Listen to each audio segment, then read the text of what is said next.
Porsche is known around the world as one of the most iconic car brands to come out of Germany. But unlike most German car makers, Porsche's story began in darkness and evil. From being an important contributor to Germany during World War II, to being accused of war crimes, getting arrested, and subsequently thrown in jail, the roots of the company could be traced all the way back to Nazi Germany, which casted a dreadful shadow over its early years. But despite their dark history in warfare, Porsche somehow emerged from the ashes of World War II to become a global symbol of automotive passion and engineering prowess. So how did this all happen? Well, it all started with the birth of a legend, Ferdinand Porsche. Ferdinand Porsche, born on September 3, 1875 in Maffersdorf, Bohemia, which is now part of the Czech Republic, showed an early talent for engineering.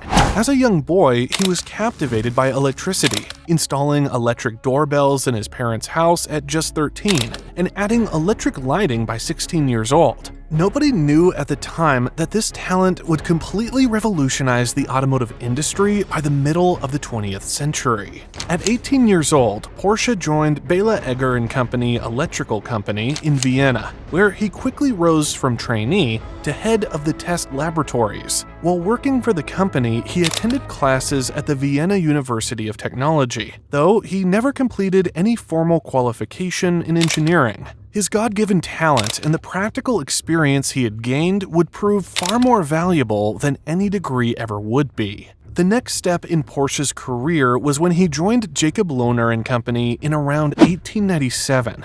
It was here that he developed the electric wheel hub motor, a groundbreaking innovation that caught the attention of the still very young automotive world. This invention led to the creation of the Lohner Porsche, the world's first hybrid vehicle, which combined electric motors with a gasoline engine. That's right, you heard correctly. The first hybrid vehicle was invented before the year 1900. It may seem like a new development, but the idea has existed for over a century. In 1900, Porsche stunned the Paris Salon by presenting a vehicle propelled by all four wheels, effectively creating the world's first all-wheel drive car. This principle was so advanced that NASA would later employ it in the design of the infamous lunar rover some 70 years later. After his success at Lohner, Porsche moved to Austro-Daimler in 1906, where he spent 17 years developing various innovative motor vehicles. He created the first aerodynamically shaped high-performance limousines and even designed aircraft engines, earning him an honorary doctorate from the Technical University of Vienna. Porsche had shown that he was capable of engineering greatness without ever having a degree. In 1923, Porsche joined Daimler in Stuttgart as technical director, where he was responsible for developing the famous S, SS, and SSK models. These high-performance vehicles built on his reputation as a brilliant automotive engineer, possibly the best in the world at the time. Perhaps one of Porsche's most significant contributions came in the 1930s, when he founded his own design company in Stuttgart. It was during this period that he and his son Ferry developed the first designs for the Volkswagen car, which would later become the iconic Beetle. However, during the 1930s and 40s, there was a dark cloud over Porsche's legacy. During this period, Germany was under Nazi rule, and like many of the country's brightest minds, Porsche became involved in Germany's bold new ambitions, whether his intentions were as evil as the Nazis or not. When Adolf Hitler rose to power, his vision for Germany included widespread motorization, seeing the automobile as a symbol of progress and national strength. In 1934, Hitler spoke at the Berlin International Automobile and Motorcycle Exhibition, making the case for a low-cost car that would bring millions of new buyers to the German car industry. A huge part of his domestic plans was to modernize Germany and bring it into a new age. Hitler's aspirations weren't just about transportation. They were a part of a larger strategy to boost the economy, create jobs, and create a new sense of national pride, which had been missing from Germany since the end of the First World War. Under Nazi rule, the automotive industry saw rapid growth. A 1936 propaganda poster boasted that vehicle production had more than tripled from 1932 to 1935, with employment in the sector rising from 33,000 to over 100,000 workers. But it isn't clear whether this was the truth or an exaggeration. Ferdinand Porsche, who was already a renowned and celebrated engineer, began to find his ambitions aligned more and more with Hitler's vision. In January 1934, Porsche submitted his Memorandum on the Construction of a German People's Car to the Reich Ministry of Transport. He proposed a new, fully practical vehicle for 4 adults that could cruise at 100 kilometers per hour on the newly built autobahns. This idea caught Hitler's attention, leading to a new collaboration that would shape the future of German automotive engineering. Porsche finally had powerful backing to put his engineering ability to good use, even if the morality was questionable.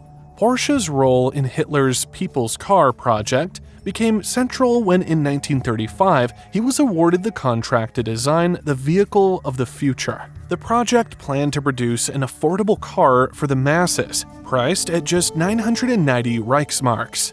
To produce this new People's Car, a new city named Stadt des Güterwagens was founded near Fallersleben for the Volkswagen factory. The factory's foundation was laid on May 26, 1938, with both Hitler and Porsche present. This city was named Wolfsburg after the war, and it still remains the headquarters of the Volkswagen Group today. Hitler was so impressed with Porsche's work that he initially wanted to name the Wolfsburg factory, where the car would be built, the Porsche plant, but Porsche declined his offer. The design he made, known at the time as the KDF wagon, short for Kraft durch Freude or Strength Through Joy in English, would later become the iconic Volkswagen Beetle. Porsche's simple but innovative design perfectly matched Hitler's requirements for a car that could be mass-produced and affordable for the average German worker. This collaboration between Hitler's regime and Porsche's engineering prowess set the stage for the creation of one of the most recognizable cars in history. During World War II, Porsche became an important instrument in Germany's march for global domination. His engineering expertise was heavily utilized by the Nazi regime for military vehicle design and combat vehicles. His most notable contribution was the development of the Tiger tank prototype, known as the Porsche Tiger. This design featured an innovative hybrid electric drive system, but ultimately lost out to Henschel's more reliable model design. Even though he didn't get the contract for the Tiger, Porsche's chassis design was repurposed for the Ferdinand and Elephant tank destroyers. These vehicles were known for their heavy armor and powerful 88mm guns, but suffered from mobility problems and maneuverability.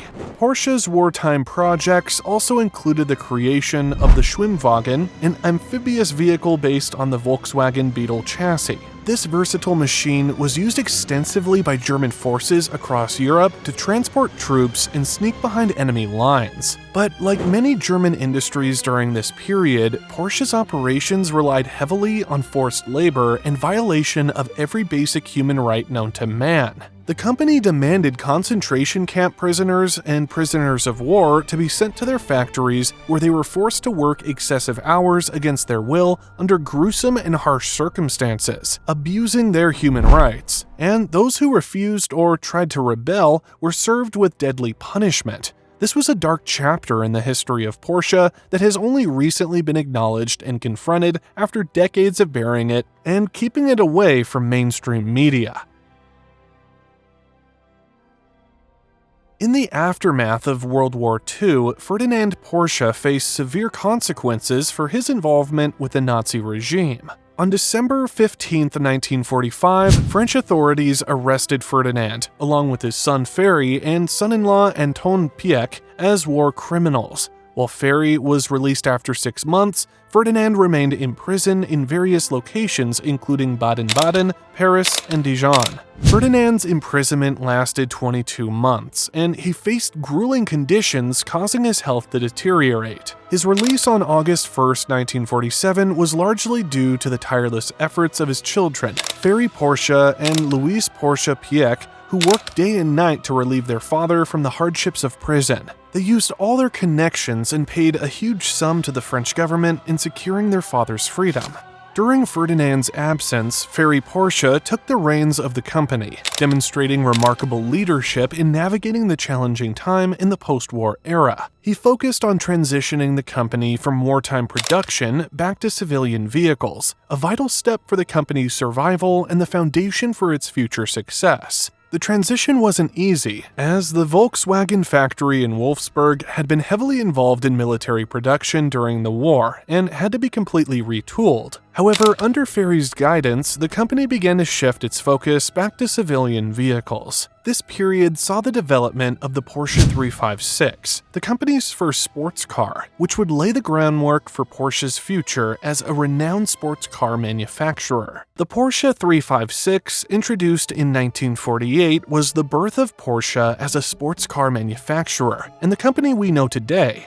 Developed by Ferry Porsche, son of Ferdinand Porsche, the 356 was the company's first official production automobile after the Nazi era. The 356 was initially designed as a lightweight, rear-engined sports car that embodied Ferry Porsche's vision of an agile and responsive driving machine. The first prototype, known as the 356/1, had a mid-engine layout and a tubular space frame. However, for mass production, the design was simplified and changed to a rear-engine configuration with a unibody structure, which made it easier to build and reduced manufacturing costs. Early 356 models were powered by modified Volkswagen air-cooled flat-4 engines, a nod to the car's origins and its forefathers' work on the iconic Beetle. As production moved forward, Porsche gradually developed its own power plants, meaning an increase in power output. The 356 evolved through several versions, including the pre-A 356A, 356B, and 356C models, each bringing refinements in design, performance, and comfort. The 356's success wasn't just limited to the streets, it also proved to be highly successful on the track too. Lightweight variants like the Speedster became popular with enthusiasts and racers alike, contributing to Porsche's growing reputation for performance excellence. Over its 17-year production run, the 356 underwent continuous development. Each model saw improvements in aerodynamics, engine power, and handling. By the time production ended in 1965, Porsche had manufactured over 76,000 units of the 356 and had become a revered sports car manufacturer, moving on from its roots in Nazi Germany. Today, the 356 is highly sought after by collectors, with pristine examples going for up to around $800,000. However, its significance is in how it set the template for future Porsche models, especially in its rear-engine layout and distinctive styling. The car's success paved the way for the iconic 911, which would become Porsche's greatest creation. For years, the dark shadow of the company's origins has lingered over Porsche, but recently they have shifted and begun to confront the past. Porsche has made significant efforts to confront and acknowledge its connections to Nazi Germany. The company has sponsored extensive historical research to uncover the full extent of its involvement during the Third Reich era. In 2014, Porsche launched a research project on the history of the Porsche Engineering Office, led by renowned historian Professor Dr. Wolfram Peiter. This research has led to several initiatives aimed at making amends and preserving historical accuracy. Porsche installed a commemorative plaque at its Plant 1 entrance, integrated the research findings into the Porsche Museum's permanent exhibition, and brought this history into employee training programs to ensure the importance of remembering the past is instilled throughout the company. Porsche has also sponsored academic symposiums on contemporary company history and funded the first chair for research into company history in Germany at the University of Stuttgart. These contributions show Porsche's commitment to understanding its past in order to shape its future responsibly. Porsche's journey from its controversial origins in Nazi Germany to its status as a global automotive icon is in no small part down to its commitment to excellence over the years. Despite its complex history, Porsche has managed to transform itself into a symbol of engineering prowess and driving pleasure. At the heart of Porsche's legacy is the 911, a car that has defied the odds by remaining relevant and desirable for over 6 decades. The 911's appeal comes from its unique combination of performance, practicality, and timeless design. Its continuous evolution while maintaining its core identity has ensured its place as one of the most iconic sports cars in automotive history. Looking to the future, Porsche faces the challenges of adapting to a rapidly changing automotive landscape. The company's commitment to electrification, as evidenced by the successful launch of the Taycan, demonstrates its ability to innovate while preserving its performance DNA. However, Porsche remains dedicated to the internal combustion engine, particularly for the 911, as long as regulations permit. Porsche's influence extends beyond its own products. The company's approach to engineering, design, and performance has inspired countless other manufacturers. As the automotive industry moves towards electrification and autonomous driving, Porsche's ability to balance tradition with innovation will likely continue to shape the future of the sports car and performance vehicles.